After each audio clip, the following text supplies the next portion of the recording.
Hello, this is Microphone Media. Please like, subscribe, and share. Thank you. ህዝባዊ ሓርነት ትግራይ ዝተወሃበ መግለጺ ማእኸላይ ኮሚቴ ህዝባዊ ሓርነት ትግራይ ካብ 16 ጉንበት 2018 ዓመተ ምህረት ጀሚሩ ንሓደ ሰሙን ከካይዶ ዝጸንሐ ኣኼባ ዛዚሙሎም ማእኸላይ ኮሚቴ ውድብና ህወሓት ኣብ ጻንሒቱ እንህልው ኩነታት ብምግምጋም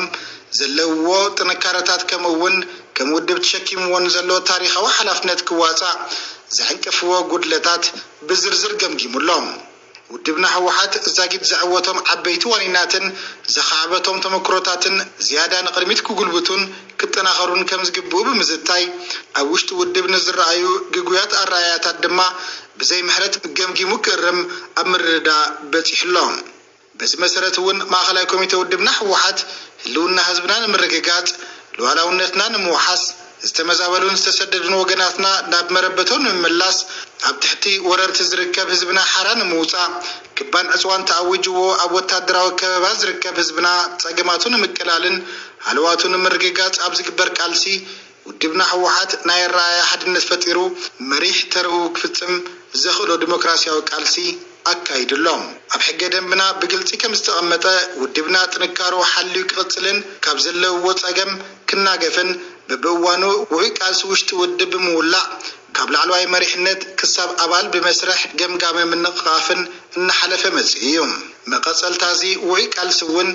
ነፍሲ ወከፍ ኣባል ማእኸላይ ኮሚቴ ብመሰረት ሕገ ደንቢ ውድብና ህወሓት ንዕላማን መስመርን ውድብና ዘለዎ ውግንና ናይ ኣመራርሓ ሳይንስን ጥበብን መሊኹ መደባቱ ብብቕዓት ኣብ ምፍጻም ህዝቢ ኣብ ምግልጋል ግዕዚና ኣብ ምቅላስ ዲሞክራሲ ውሽጢ ውድብ ኣብ ምጉልባት ድሑራት ኣራያታት ኣብ ምቅላስ ዘለዎ ኩነታት ፈቲሹ ነቐፌታን ዓርሰ ነቐፌታን ብምክያድ ምምዕራያት ገይሩሎም በዚ መሰረት ኣብ ፍጻሜ ስራሕ ዝነበሩ ክልተ ብጾት ኣብ ማእኸላይ ኮሚቴ ኮይኖም ክቃለሱ ብምውሳን ብኻልኦት ክትክኡ ገይሩሎም ካብዚ ብተወሳኺ ንክልተ ኣባላት ፍጻሜ ስራሕን ንሓደ ኣባል ማእኸላይ ኮሚቴን ከቢድ መጠንቀቕታ ብምሃብ ኣብ ካልኦት ኣባላት ዝተረኣዩ ጉድለታት ድማ ብምእረምታ ክሓልፉ ገይሩሎም እዚ ዲሞክራሲያዊ ቃልሲ ዝተኻየደሉ ገምጋመ ምንቕቓፍን ውድብና ህወሓት ካብ ዝኾነ ይኹን እዋን ንላዕሊ ብናይ ኣረኣያ ሓድነት ጠንኪሩ ብምውፃእ ነዚ ዘለናዮ ፈታንን ዝተሓላለኸን መድረኽ ንኩሎም ዓቕምታት መኸተ ብምትሕብባር ህዝቢ ትግራይ ካብቲ ኣትይዎ ዘሎ ሓደጋ ንምውፃእ ዘኽእል ቁመና ክውንን ዝገበረ መድረኽ እዩ ማእኸላይ ኮሚቴ ውድብና ኣብ መወዳእታ ኣባላት ካቢኔን ኣብ ማሕደርቲ ዞባን ኮይኖም ዝሰርሑ ኣመራርሓ ናብ ቤት ምኽሪ መንግስቲ ትግራይ ወኪሉ ዝለኣኸ ኮይኑ ካብዚ ብተወሳኺ ካቢኔ መንግስቲ ትግራይ ሓቋፋይ ኮይኑ ክጣየሽ ኣመልኪቱ ብምዝታይ ዋላ እኳ እቲ ውሳነ ናይ ቤት ምኽሪ መንግስቲ ትግራይ እንተኾነ ህወሓት ከም መጠን ዝለዓለ ድምፂ ረኺቡ ዝተዓወተ ውድብ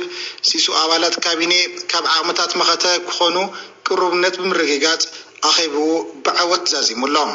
ዘለዓለማዊ ዝኽርን ሞገስን ንስዋዕትና ማእኸላይ ኮሚቴ ህወሓት 23 ጉንበት 2018 ዓመተ ምህረት መቐለ